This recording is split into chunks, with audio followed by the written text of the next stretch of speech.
Bon, comme on a dit, un trader doit être capable de vous montrer en temps réel, bien sûr en filmant son écran, sa stratégie. Et c'est ce que je vais faire dans cette vidéo. J'espère que tu vas bien, que tu es en forme. Et aujourd'hui, on va voir ensemble comment je vais exécuter un magnifique trade sur le S&P 500 et sur un compte Topstep. Alors, il y a énormément de marge à aller chercher. Ça veut dire qu'il y a quand même tout ça à aller prendre. Et aujourd'hui, je vais t'expliquer la stratégie que je vais mettre en place. Alors, depuis tout à l'heure, on a pas mal d'accumulations en dessous de ce swing. On a pas mal de rejets, etc., etc. Et le but ici, c'est de savoir si on va détecter avec force, grâce au Footprint Algo, est-ce qu'on va détecter avec force un signal. Et je pense que oui, je pense que c'est ce qu'on va détecter, donc c'est pour ça que je suis en train de me préparer. Alors pourquoi? Parce que de base, on va prendre un agressif pour commencer avec un seul contrat, et on va essayer de reprendre ici plus bas si le marché revient. Parce qu'en fait ici, on a ce qu'on appelle... Ici, ok, on a énormément de déséquilibre qui s'est effectué et sur cette bougie, on a vu qu'on est en train de bloquer sur la zone de valeur, d'accord. La zone de valeur en dessous des zones de déséquilibre. Alors on va annuler notre achat et on va remonter notre stop pour commencer. Et là, en fait, j'attendais juste un signal. Et le signal que j'ai eu ici, là, c'est un signal de séquençage d'ordre, ok, c'est-à-dire qu'il y a un algorithme qui rentre sur plusieurs niveaux. Et un PW qui est tout simplement un point of control dans la mèche, mais de 3 POC, c'est-à-dire les 3 plus gros POC dans la mèche sont insérés en dessous de 50% de la bougie. Voilà, c'est une petite méthodologie que notre ami Johnny a codée à l'époque, avec bien sûr mon aide.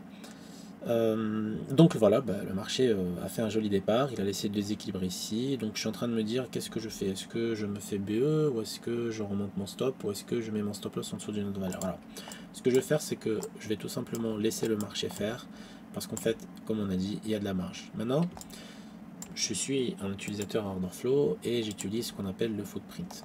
Et là, je vois le potentiel quand même pour aller chercher les 82, d'accord ?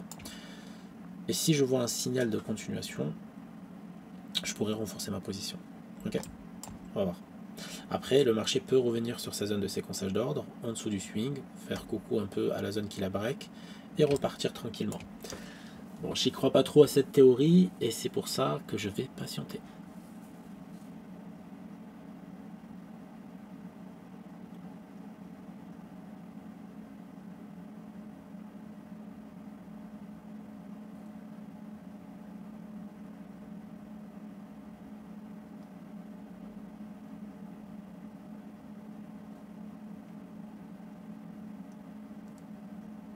Bon, PW.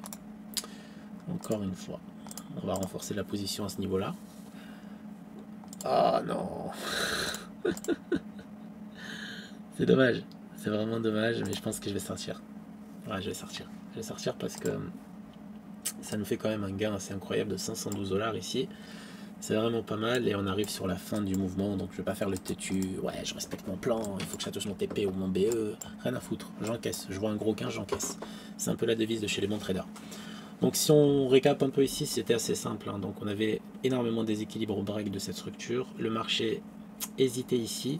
Et si on regarde le tableau des statistiques, on a plus 23%, ce qui est énorme des côtés acheteurs. Plus 33 ici, plus 17 sur le signal, donc nous on recherche plus 10. 314 en delta positif, augmentation de volume, on le voit 499, 1286, 1757, donc le signal est parti. Le renfort, je voulais faire un petit renfort sur la zone d'absorption, sur la zone de PW. De POC, pourquoi? Parce qu'on avait un gros volume exécuté sur le moment, un gros delta et un petit pourcentage, mais bon c'était quand même positif avec un delta plutôt négatif, le delta change.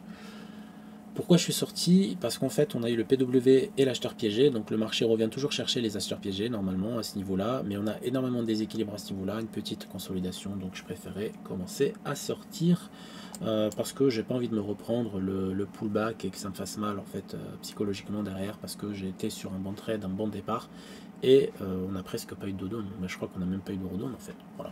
Donc c'est vraiment pas mal, ok. Dis-moi si ça t'a plu ce genre de contenu, c'est assez court, mais je t'explique tout simplement en fait mon trade grâce à mes outils, le Footprint Algo et ma stratégie donc ProSuite, qui est accessible à tout le monde, dont le lien est en biographie. Et sur ce, si ça t'a plu, commente, ok, sincèrement, et like, et abonne-toi.